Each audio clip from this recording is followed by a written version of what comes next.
Welcome, everyone. This is Coaching in Session. My name is Michael Rearden, and I will be your mindset coach today. And today we're going to be not having just one Michael. We're going to be having two. And we're going to be having a guest coach come on. He is an endurance athlete coach. And what that basically means is he helps you be the best physical, best mindset you can be when it comes to long-term and long-distance running, athletics, swimming, biking. When someone begins that journey, I will say it's not an easy journey to be an athletic endurance runner. The reason I say that is because if you go on the treadmill right now, let's say you put it for 7 miles, right? You're just trying to run. Maybe it's a little bit high. Maybe you should go 5, but I'm just trying to get that mindset into you as quick as possible. So you hit that 7 on the treadmill. You start running. Maybe 45 seconds in, you go, Jesus. This is difficult. When you get to that 45 seconds, what do? Sometimes people are going to press the stop button. Some people are going to slow down. Some people are crazy enough and say, I'm going to speed up and go a little bit more. But those are going to be few and far between. What I will say is that the mind is going to be panicking. You're going to have all the red flags and the fire alarms and the signals going off, and you're literally huffing and puffing. You think you're going to die, when in reality, you're not going to die. You're just going to get stronger. So we do have to overcome some of our beliefs when it comes to fitness, when it comes to what we can do. So I always tell people, when you get on that treadmill and you're running for that first time, I know you're not going to be able to get 10 miles or something along those lines. I'm not looking for 10 miles. I'm just trying to see where you are, because if you're at 45 seconds and you stop, let's start again. Maybe you get 30 seconds, right? Because your brain is still firing off. This is bad. My heart is racing. I'm going to have a heart attack. You're not, most likely not. So we begin. That's the training process. Maybe in a week, we do the same test, 7 miles, and we see how long you can go. Now you're doing 1 minute and 15 seconds. What happened right there is we literally helped the mind say, I'm improving. Because sometimes when it comes to regular fitness, like people who are trying to lose some weight, maybe the typical gym route, lifting weights, regular cardio, Stairmaster, elliptical, treadmill, bike, swimming, they might not see the results like this, snap of the fingers. That's why many people stop. They stop around February to April time, because they don't get the instant gratification of what is fitness. Fitness is a long-term goal. It's not something that you can just say, okay, I'm going to be 200 pounds lighter or whatever your goal weight is. I'm going to be able to lift this much. I'm going to be able to run this much or swim this much or do this much. Do you expect just to get there and then it's going to maintain? It's something that you have to commit to for a lifetime. And the more you can commit to it, the more you can dedicate to it, the more you're going to see that your life is going to be more fuller with meaning, with energy, with purpose, similar to meaning. The goal is you. The goal is to see how you can be better. How can you grow? What does that look like for you? Today, we're going to be taking you on a journey. We're going to be going for a little run of mindset, a little run of your understanding of fitness and of discipline, so you can begin to take action today. So let's get into that interview with Michael Seiler and myself.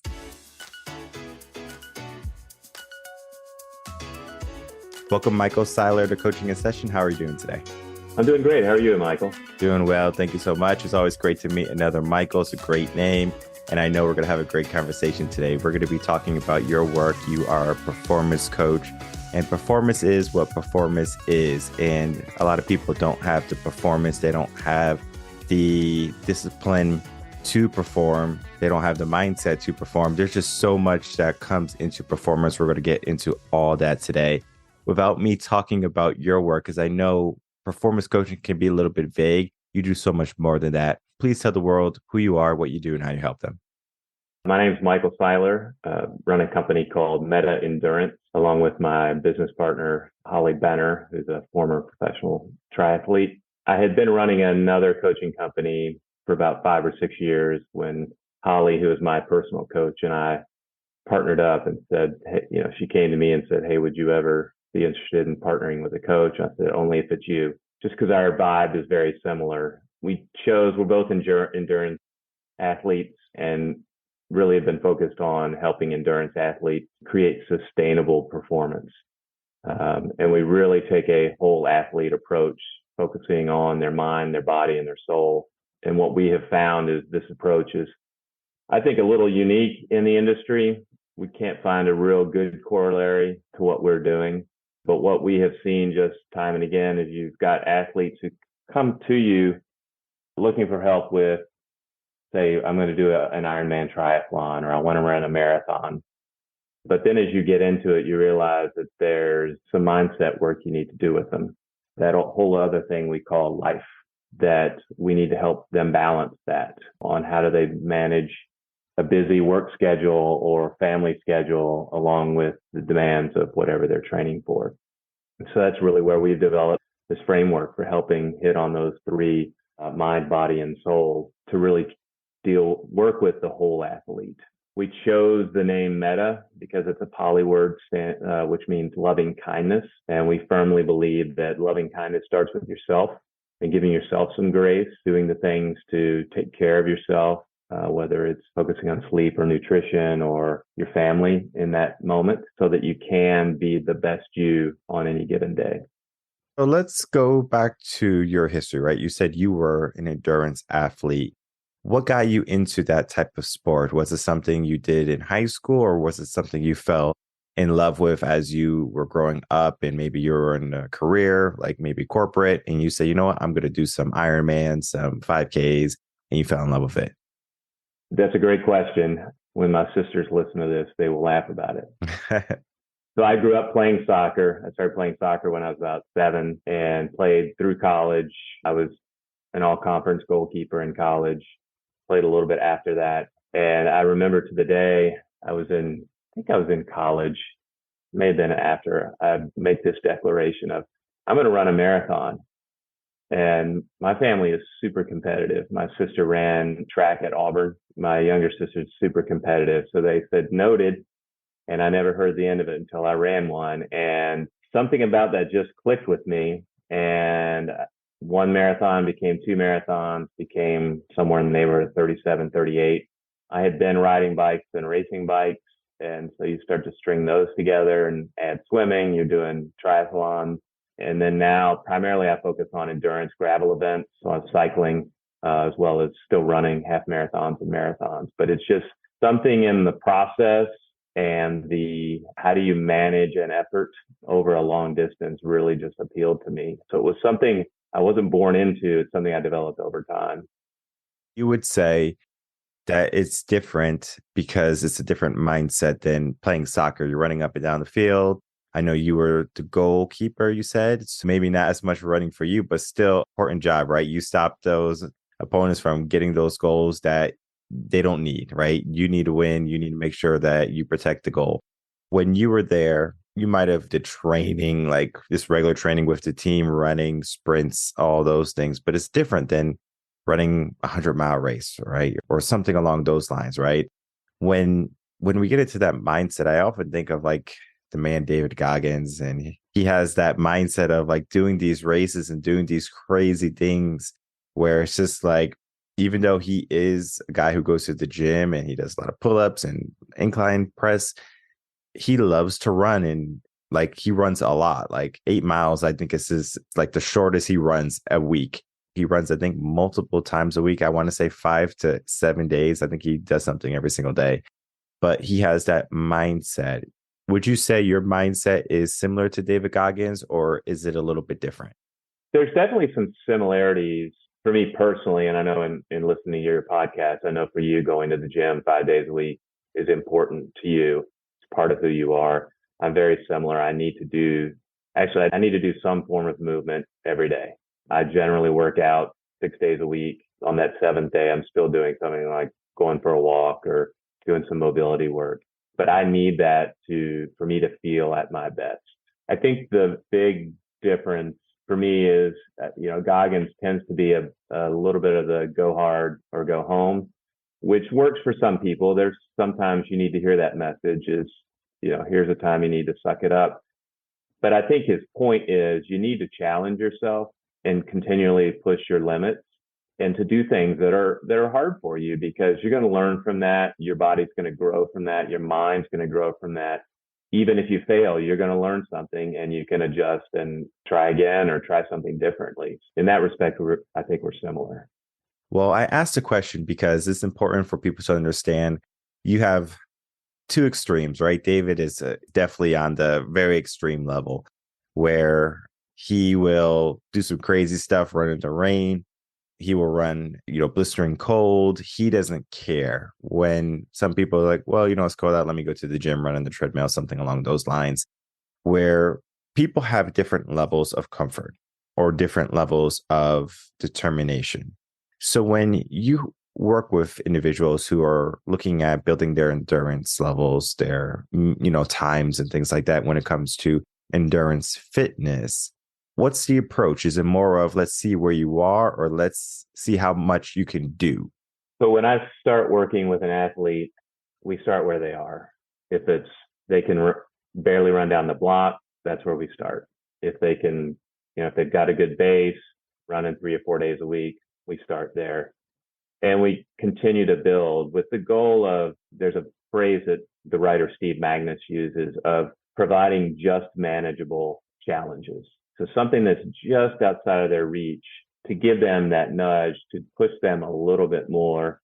And then as we continue to work together, I will put workouts on their calendar that I'm pretty sure they're going to fail. And what's interesting is most of the time, 85, 90% of the time, and they've actually pushed themselves harder than they thought they would. And so now we've got a new marker. We just moved the yardstick out a little further.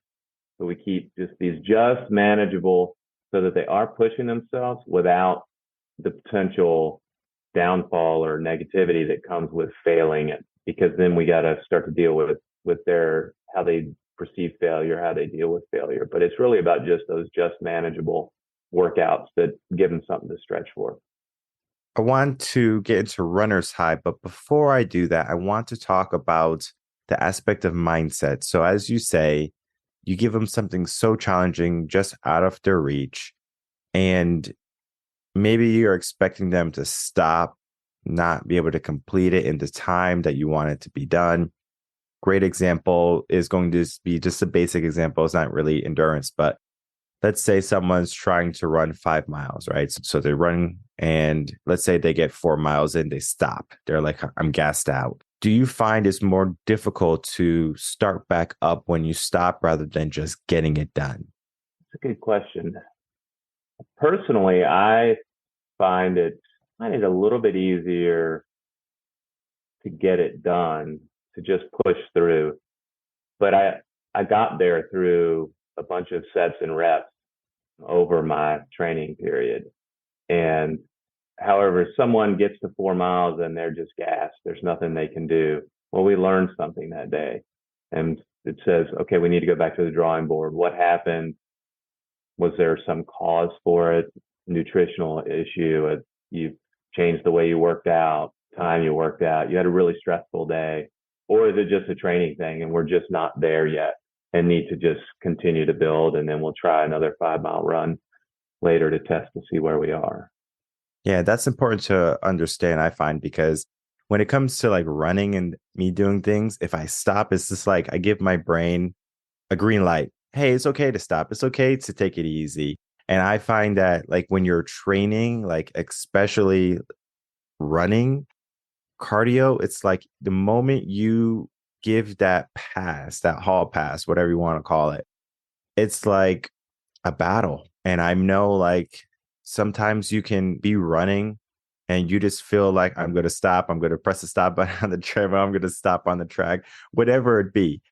And you're just like, no, I'm going to push through it. And you push through it sometimes. And then you're like, oh, I'm glad I pushed through it, because then eventually we get into that runner's high. It's not so bad. It's a runner high more of a balance in the body, and the body just becomes acclimated. It says, okay, this is my rhythm. Or is it more of the mind finally calmed down? We started to get our senses back.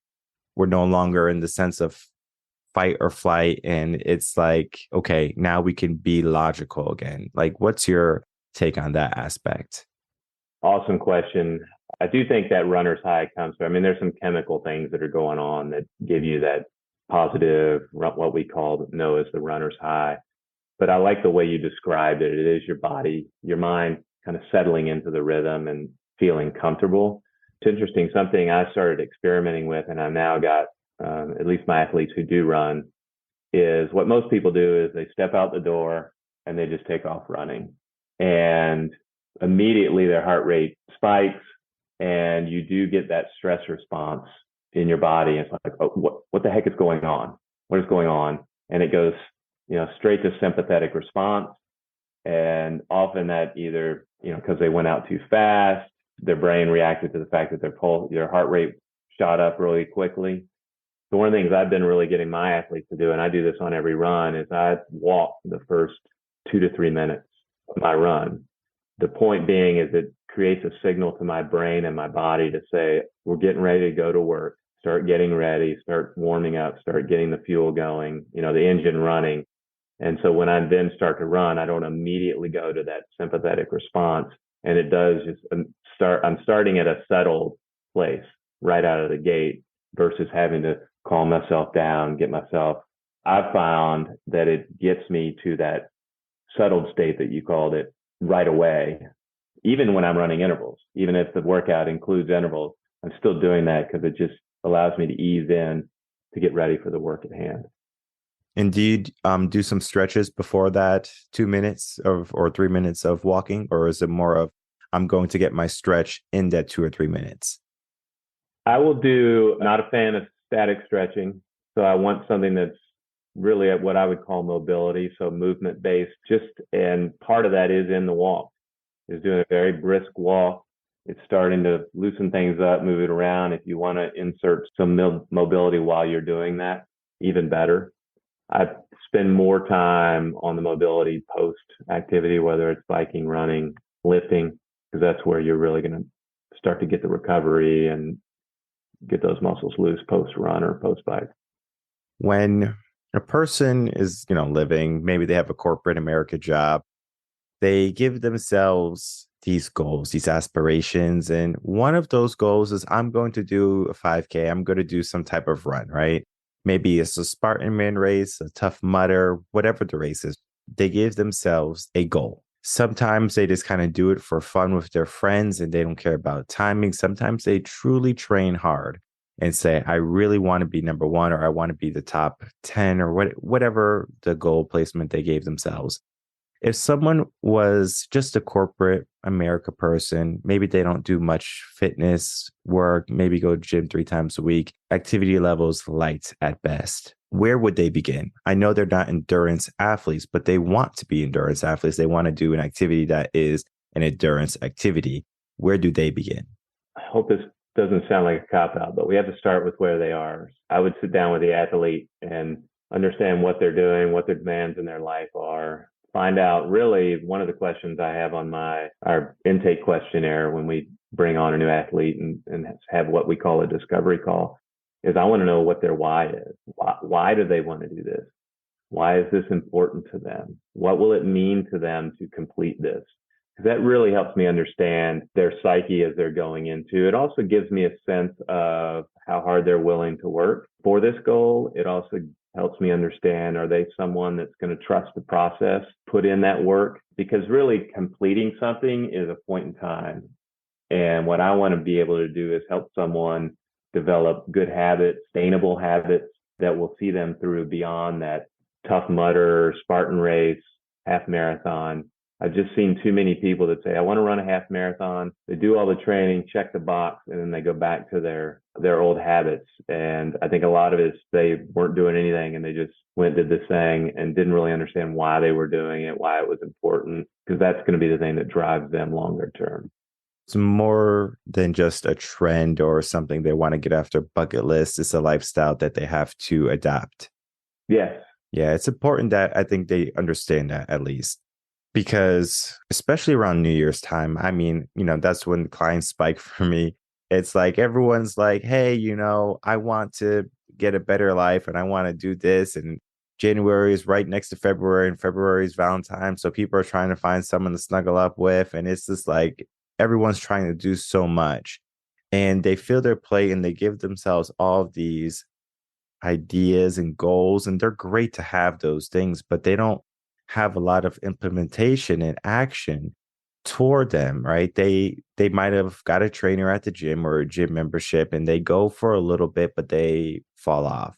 When you're working with someone who's saying, okay, I want to do this endurance, I have my why.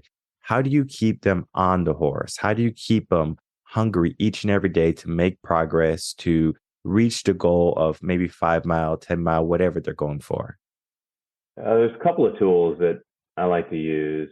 I think one, just what's unique about our company, Meta Endurance, is that we truly feel we're coaching. A lot of people, you'll go and someone will give you a training plan and that's it. Versus being there for them to communicate with me. Hey, I'm having a crappy day. I'm there for you. We can talk about it.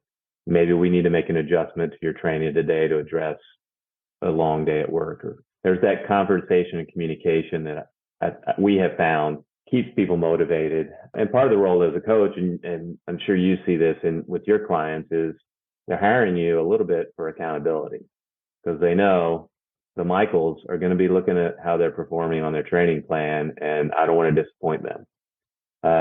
So that's one tool, is just being there for them, being that advocate, their partner, to support them, to sometimes say, hey, got to crack the whip here a little bit if needed. The other is providing them with the data. So we use a program called Training Peaks, and we can do charts and graphs, actually show them their progress. So you get an athlete that's just not seeing, doesn't feel like they're making any gains. I can pull up a chart and show them. I had a client like this who didn't feel like they had improved their running speed at all. And I just created a chart using the software we use that showed, hey, at a given heart rate over the past 2 months, you've trimmed 30 seconds per mile off your time. And they're like, oh, okay, I get it. So it gave them that data reinforcement to say, I am making progress. I can see it. And then I think giving them those challenges, what I mentioned, those just manageable challenges in their training, where they say, it's like in the gym, you keep upping the weight, and sometimes you fail, but then you continue to add it, and then the next time you get that lift, or you get set a new PR. Those are those little markers that give you that carrot to keep going. Yeah, like when we're in the gym and we have like our notebooks, we can see what we had on day one. Maybe we're at the 10-pound dumbbells, and then month 11 or something, we're doing 45s. Right. On day one, you're not going to be like, oh man, 45s are something I want. But then it's like, I don't think that's the best choice for you, because you have to start where you are sometimes. But then you do have to understand that the 45s are possible, right? So you can show that, hey, I can do it. You can have other people in the gym say, look, he can do it. It is possible. The reason I say this is because you probably know the man very well, Roger Bannister, 4-minute mile, the first guy to do it. And, the scientists said that this can't be done. The friends, I'm sure, family members say, don't do this, like you're going to die. And he's like, I'm still going to do it, right? When you have something that has never been done before, maybe finishing a race in a certain amount of time, trying to break a record, is that a different mindset than just saying, all right, we're going to just train where you are? Because if we just train where you are and we look at the limits imbued by the world and society, the 4-minute mile might have never happened. It took someone who was crazy enough to say, that's not my limit. What's your take on training beyond what is appropriate or what has been done before? So there's a great book by Matt Fitzgerald called How Bad Do You Want It? And in it, he goes through all the science of what are our limits as humans. The TLDR version of that is we can do a lot more than we think we can. And the reason most of us don't, or we stop ourselves short of that is it's what's going on between the ears. I define mindset as the story we tell ourselves about ourselves.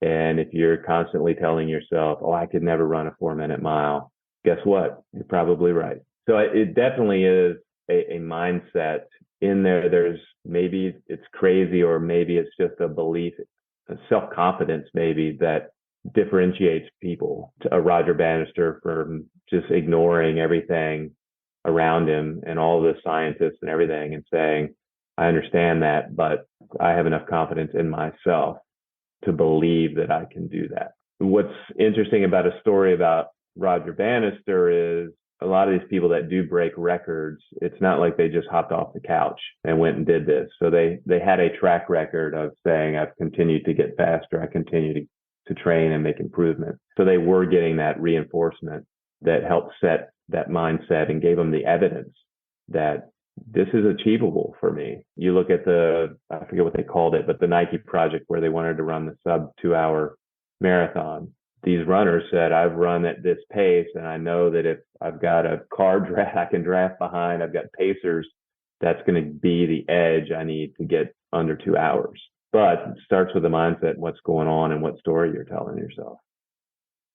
When you're working with these individuals, these endurance athletes, which is more important in the beginning, time or endurance? I would say time. When I first started running, I focused on miles, like how many miles did I run today? And I just started switching, and now I really focus more on how much time you're spending running. It's just a better gauge of like, I can go out and run for 2 hours, depending on the pace. That could be 13, 15 miles, could be 10 or 11, just depending on that. But I tend to prescribe a time versus a mileage. That's important for people to realize, because I think sometimes people can get so warped about, oh, I can't do it in 4 minutes. I can't do it in 5 minutes. Or they're trying to do, a 7-minute mile, at least on the treadmill, just beginning. And they're so focused on the time. Yet sometimes we can look at the endurance aspect, especially when it comes to mindset. It's like, listen, you remember last week when you could only run a quarter of a mile? You're running half a mile without stopping, right? So we go from there and then we build from there. So it's interesting that, well, these are different athletes too. It's like, these are the endurance athletes. They're focused on the time. So they probably already have the health. They probably have some of the mindset, and you're just there to bring them to the next level, correct? Yeah. Yeah, all that makes sense then. Time can be important. If someone's a beginner, maybe endurance. But then again, time can be a critical factor in mindset too, saying, okay, I got to get this time. I got to get this time.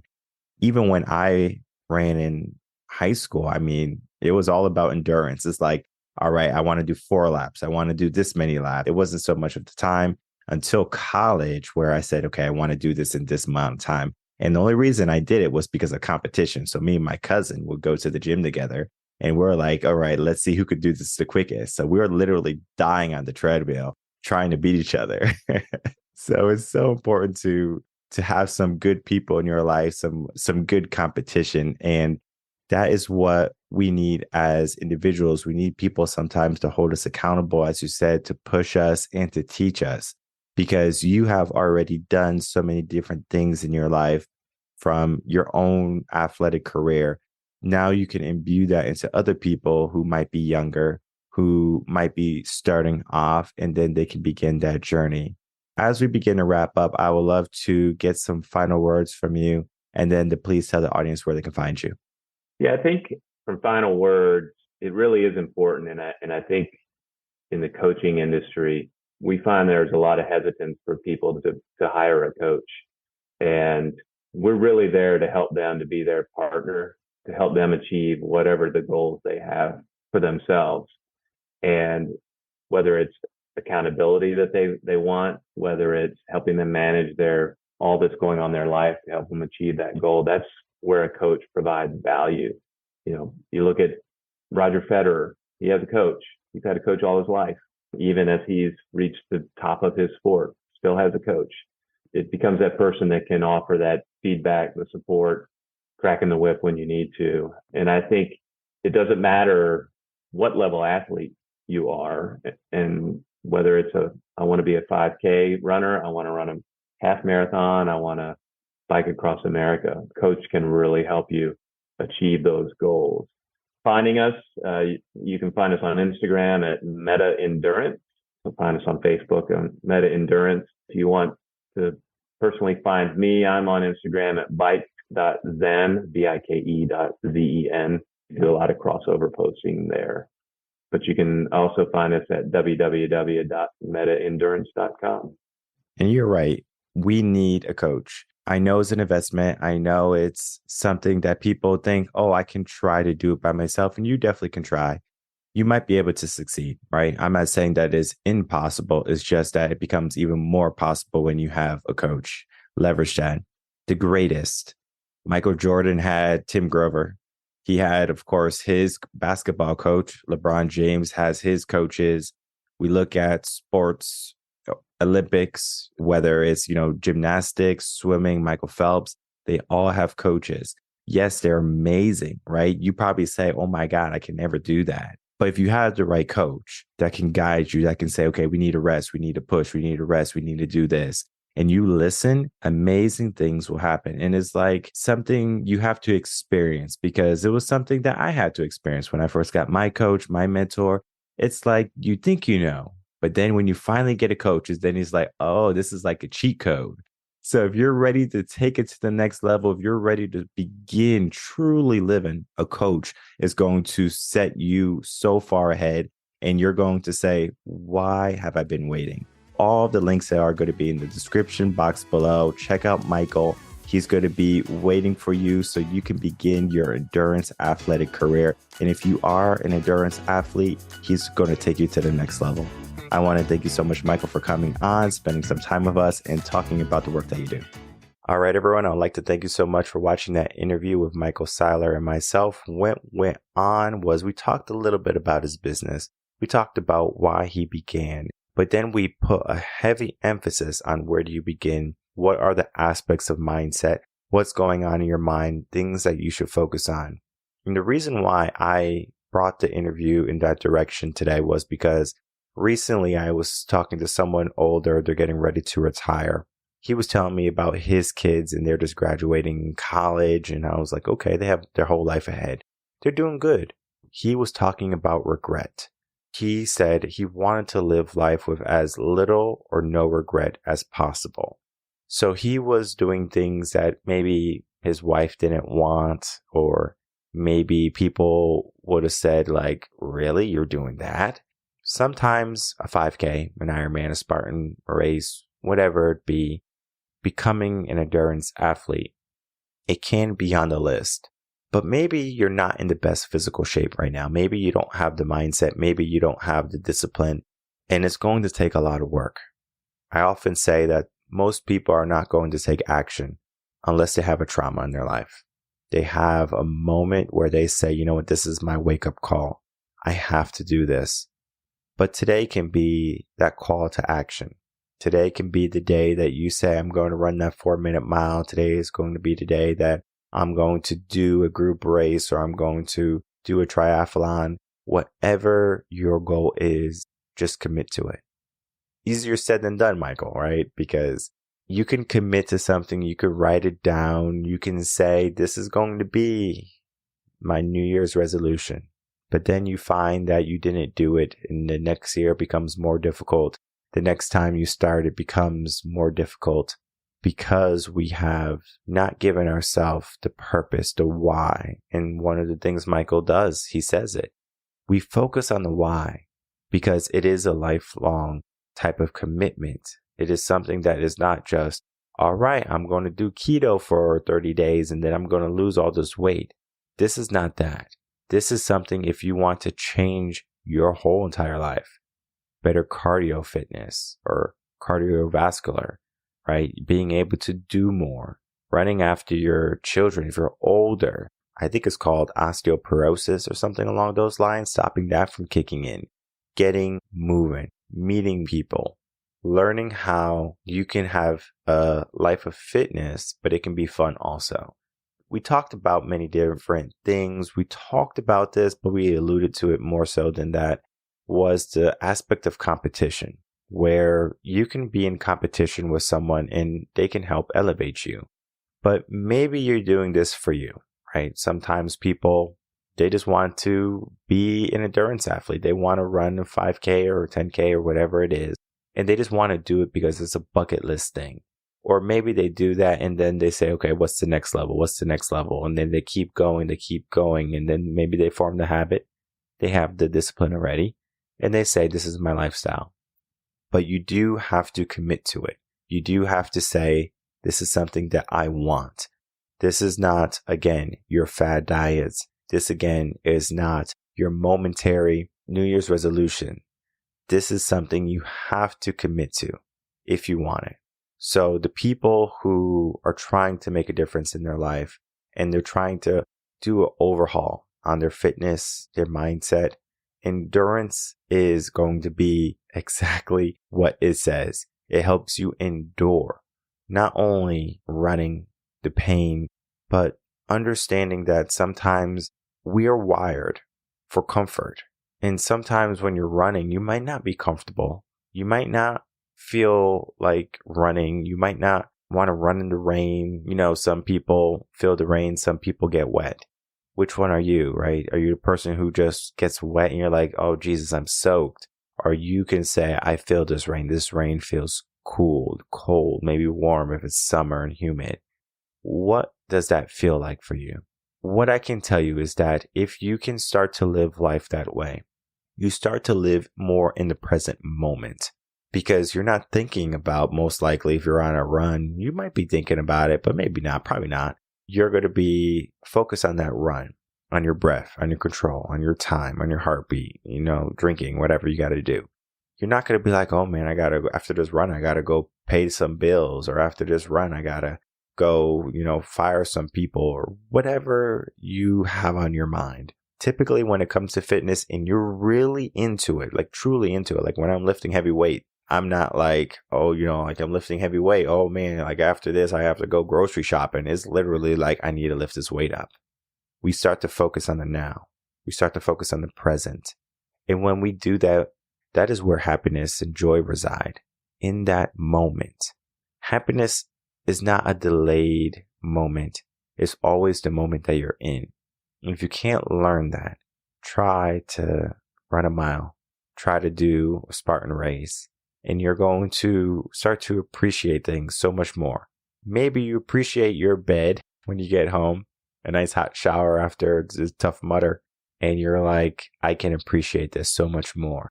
And that is where the joys of life truly become embellished. Because if we just go through our days naturally and there's no change, things get boring. You need to spice it up a little bit. How can we spice it up? Challenge yourself every single day. Make sure you can push yourself, do things that might have never been done before, and then start to challenge people. And the challenge doesn't have to be, I'm going to beat you in this race. I'm going to get first place. You have the friendly, competitive nature of, all right, this is my rival. We are both aiming for the first spot. Let's see who gets it. It can be a team effort. It could be a solo ditch effort. Whichever one you choose, surround yourself with those people. And I always say, surround yourself with the people you want to be or become. So surround yourself with runners, surround yourself with coaches who can help you become better runners. And you're going to see that you're going to start to make some changes. It might seem like, oh, endurance is a different type of coaching. It's a different type of fitness, but it does something different to the mindset. It truly does. If you can learn how to persist, you can learn how to win. Many people give up on the onset of failure, but you do have to be confident. You have to be resilient. Endurance is resilience. Learn how to be resilient. Learn how to endure the pain, endure the hardship, endure until you get the mindset that is omnipotent, a mindset that is going to take you to levels that you might have never thought that you can ever be before. That is going to be maybe the start of your whole entire life. But in order for you to do that, you have to begin. You have to get there. So again, Everyone check out Michael. Check us out at revenconcepts.com. Get yourself some coaching. It is going to be the most important thing you can do for yourself in the rest of this year and then the beginning of 2024, because you want to start. You don't want to wait until January 1st and say, okay, I'm going to begin, because you have to do that warm up. Just like Michael said, 2 to 3 minutes, we're beginning that warm up, and it might be 2 to 3 months before you truly start to get the mindset. You start to see the progress, and then you start to attain the things that you have for yourself in your mind. My name is Michael Rearden. I'm a mindset coach. If you have any questions, you can email me coachinginsession@gmail.com, and I'll see everyone on the next episode of Coaching in Session. Until then, everyone take care.